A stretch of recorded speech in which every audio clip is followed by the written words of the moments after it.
Okay, I'm really stiff on those. I should probably. That's what she said.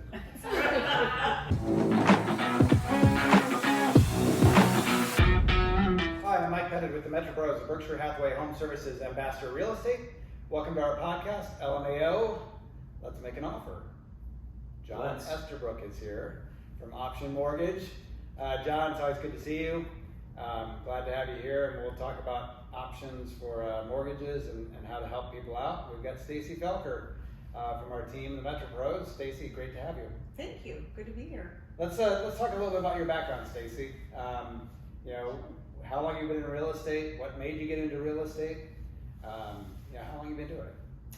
So I got licensed in 2015 and had worked in commercial interior design my whole career and had always had an interest in real estate, and life happened and it was a really good time to make the transition. Well, and you've done exceptionally well in the business and have built some great relationships and done a lot of great things helping people, and whether it's investment properties or buying or selling, you do a great job and really take care of people, so that's great to see. Today on the podcast we're going to talk about first-time buyers and that process of what first-time buyers need to do, because they haven't been through it before, and they see things or hear things from friends, and some may be true, some may be not true, and every situation is different. So we're going to talk with John about the loan process and how that works for a first-time buyer, and what they should do or not do. And Stacy's going to have some information as well about the process and how to make that happen efficiently for them and get what they want. And this market is very different depending on what price point you're in. First-time buyers typically are going to be in the 200s, which is a very competitive market, and lots of multiple offers still. You get above 400,000, 500,000, it's a slower market. But this first-time buyer market is very difficult to get into, and there's a lot of reasons for that. I mean, builders are not keeping up with the number of homes that need to be built, even when they're building them. I mean, they're well over 300,000 anyway. And then a lot of investors have come in over the years and bought properties, now using them as rentals, and so all that inventory is off the market. So it's kind of a tough situation for a first-time buyer. So the first step, Stacy, is what? If you're working with a buyer and they call you and say, gosh, Stacy, I want to buy a house and this is my first one, what do I do? So the first thing that I do is try to meet with them in person and talk through kind of some of the do's and don'ts of purchasing a home. Some of the things you don't want to do when you're considering making a purchase is going out and buying a bunch of new furniture, or going out and running up credit card bills, or buying a brand new car. You really want to try to keep purchases at a minimum. And then I also right away recommend they get in touch with a lender if they haven't done so, and get pre-approved so that we know exactly what price point we're working with. So stepping back, why is it important not to go out and make purchases? If I'm buying a house and I'm in the market, I might say, gosh, I want new furniture too, or my old car is just beat up and I want to buy a new vehicle. Why should they avoid that? Well, it can really affect their credit score and their purchasing power. And John can probably elaborate on that a little more. Yeah, when I look at that, I'm talking about debt to income ratio. How much debt you have compared to how much money you make, and then we have to include your new prospective home payment. So what I look at is savings and your debt. So when we talk about how to get into your first home, how much do you have saved up? What do we have to work with? And then as far as the debt part, a $300 car payment can make your $250,000 approval amount down to $200,000. So it can affect that much. Yes, a $300 car payment. Yep. Is a new car going to be worth it? You can certainly look at new cars maybe after getting into the house, but don't do it before you're going to start the home buying process. Well, and the important thing is after you close on the house. Yes. Don't get a home under contract and then go out and purchase a car. Please. because that will Please screw up don't. your debt to income. And you know, if you're a buyer and you're approved today, any additional debt you incur counts against your payment. Yep. So don't go out and buy anything until after closing. Please. Another thing that comes up with not just first-time buyers, but all buyers, don't quit your job. And don't go out and start a new job, because that affects things. And you may think, well, you know, I quit my job over here where I was doing IT, and I took this new job in sales, and I'm gonna make more money. Well, that doesn't work, does it, John? Well, not all the time. Talk with your loan officer before you make any major decisions that could affect your income or debt. So the big thing when it comes to maybe you were a teacher and then you decide, well, maybe I want to become a nurse recruiter, which is kind of what I've been seeing a lot of. Well, maybe your teaching job could have got you approved for a $250,000 home. But now you're a nurse recruiter, maybe you get a low base pay, that's your W-2, and then you get commissions on top of that. Well, we don't have a history of earning commissions, so you're gonna have to wait at least a year before we can use those commission checks. So I can only qualify you on your base salary at the new recruiting job. So talk to your lender. Yep. See if it's gonna make a difference, positive or negative, and take it from there. Definitely. Stacy, when you meet with the first-time home buyers and talk about the process and everything, how far into the weeds do you go? I mean, when you're saying you know, find out what they're approved for and things like that, you know, are you going through their financials with them, or are you having the lender do that? No, that's all done by the lender. The only thing I'm really truly interested in is what their price point is, you know, so that I can help them scrub the market and try to find the perfect home for them. And in this market, let's say you're approved for $275,000. Are you out looking at $275,000 homes? Absolutely not. And I guess it's a double thing here, where if you're approved for 275, that's your max approval amount, which most people don't want to max out and be, you know, house poor, you know, eating mac and cheese or ramen noodles every night, Yeah. not taking any vacation. So you know, if you're approved for 275, you want to back off a little bit anyway. But then the other issue is the lack of inventory in the 200s and Right. how that affects things. Because what are you seeing out there with homes? Let's say $250,000 home. We're seeing multiple offers. Homes are still going for, you know, a few thousand to 20, 30,000 above asking price, depending on the condition of the home. So it's really, the last thing I want to do is take a buyer out to a home and they can't really afford it. So I'd rather show my buyers homes that are a little bit less than that max amount, and that way we have room to go up if we need to with an escalation clause or something along those lines. So I mean, my opinion is, like, if you're approved for 275, you should probably be looking around 225 to give yourself room as far as not maxing out and room to negotiate and maybe pay a little bit more in a multiple offer situation and get the home that you love. Right.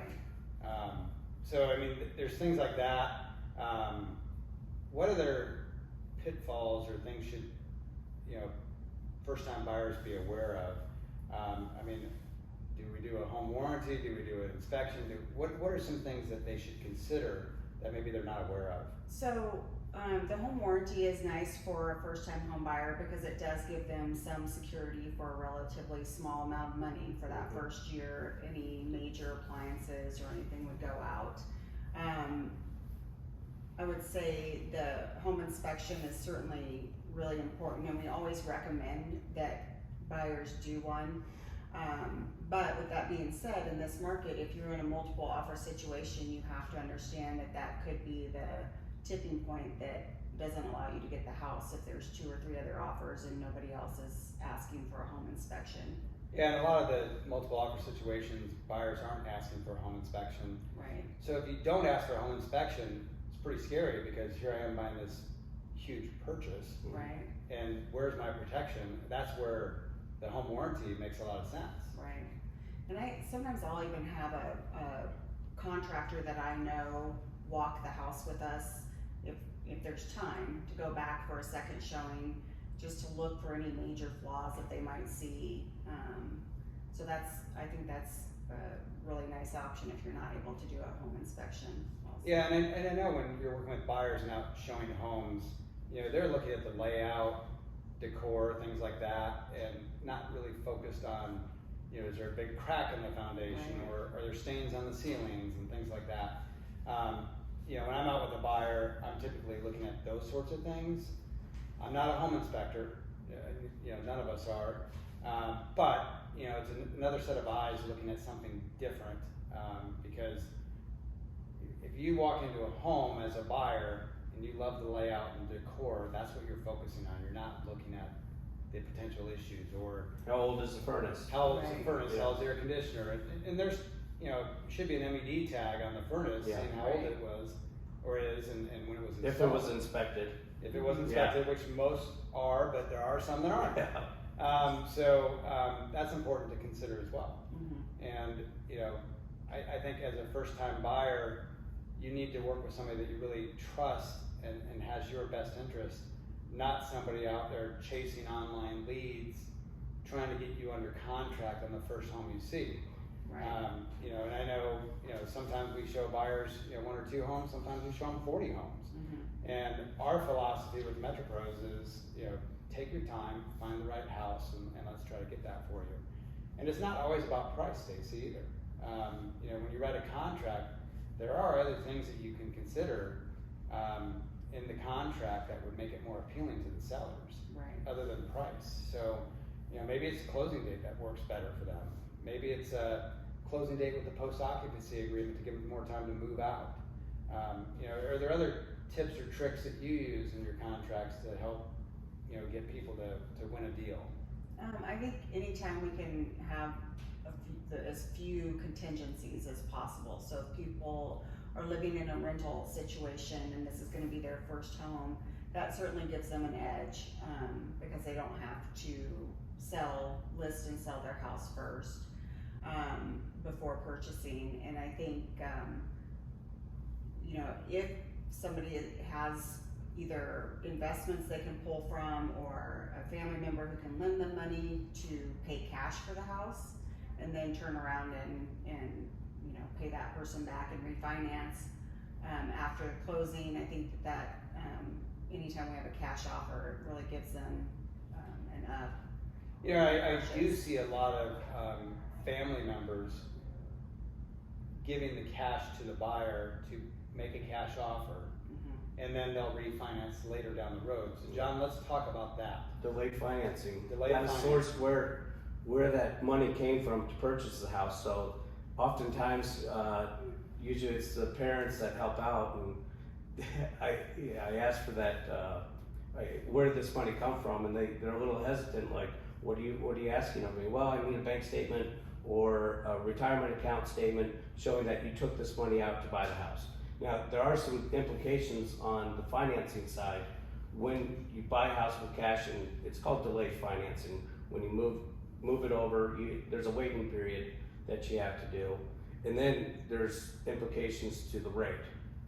The rate will be a little bit higher because it's technically like a cash out refinance. Okay. So something to think about when you're doing that. But cash is king. For deposits, or not deposits, for down payments. Mm-hmm. Let's say I'm a first-time buyer, I've got $5,000, and it's not enough to have 3% or 3.5% down. Can I get a gift? Yes. From a family member? Super common. Super common. Super So, common. and then they can help you with that down payment or closing costs or whatever. You just need a gift letter from them. And Signed gift letter from all parties involved. So the person that's giving the money and the person accepting the money needs to sign the gift letter. We need to know what account it's coming from. Depending on the loan type, we might need a canceled check or a bank statement from the donor. And then we got to source it going into the borrower's bank account too. So there's a special way to do it, and it's always a good idea to talk to your lender before accepting a gift from anyone for any amount. Because there are certain things, like if you were to give your daughter cash for a down payment, there's no way to source that. That's troublesome. So Depositing large amounts of cash is yeah. not a good thing. not when you're trying to buy a home. No. So the misperception out there, I think a lot of times, is that I need 20% down No. to buy a home. Let's talk about some of these first-time buyer programs that are out there where you don't need anywhere near that, and Right. you can get in for very, very minimal amounts of money. Yep, and right while we're recording this, June 2023, and at the end of this month, I'm gonna have the best 1% down conventional loan program offered to anyone. 1% down from the borrower, and 2% is paid by the lender. So that's coming up. There's income limits to that. It's gonna be up to $76,000, but 2% up to $4,000 of the purchase price is gonna be covered by the lender. You only need to come up with 1%. Really That's cool. awesome. Yeah. That's great. And there's the closing costs to consider also, but there's ways to come up with the money. And oftentimes when I talk to first-time home buyers, it's, whoa, I need to bring 3% down or whatever amount it is. Then we got the closing costs. Where am I going to come up with all this money? Well, one, you can ask the sellers to help pay your closing costs, which is rare, especially in the first-time home buyer, $250 and under purchase price. Hopefully it can get pulled off. But other avenues, the gift is really super popular. Of course, your own savings, which ramen noodle diet for a year will get you there. The third option is drawing from your 401k, your retirement account. So you got to talk with your plan manager of the 401k. So let's just say Principal or Vanguard or whoever manages it. Oftentimes there's a portal where you can go in and check your account balances and everything, and there will be a loan segment that you can click on. It'll tell you how much is available for you to withdraw from your account as a loan. So you'll be paying it back every month out of your paycheck, but we don't include that payment into debt to income, so it's super popular. At the same time, you're paying yourself back, so you're not really losing out on the future investments that you've put in place. And with that, you don't pay penalties for early withdrawals. Correct. Because it's a loan under Yep. 401k. Well, How long do you have to pay that back? oftentimes it's 10 years. I've seen 7 years. It all depends on the plan. Okay. Yep. And it'll once you start clicking buttons, how much I'm going to take out. It'll tell you how much monthly will be taken out of your paycheck, and the terms. So in addition to this program that you've got coming up the end of June, with this 1% conventional loan, which Yep. is amazing, nobody else offers that, nobody comes close to it. There are like first-time buyer programs like NIFA. Yep. There are some grant programs that you hear about here and there. So there's plenty of options to consider. The first thing you need to do is get with John Estabrook at Option Mortgage. Optionmortgage.com is John's website. You can go on there, you can apply online.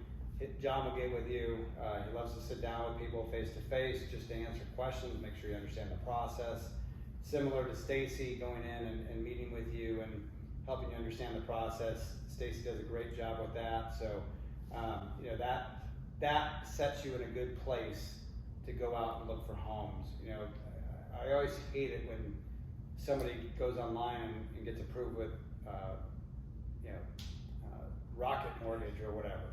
Glad you said it. They get on there and they get approved and they don't enter all the stuff and they think they can afford X, but really it's Y that they can afford.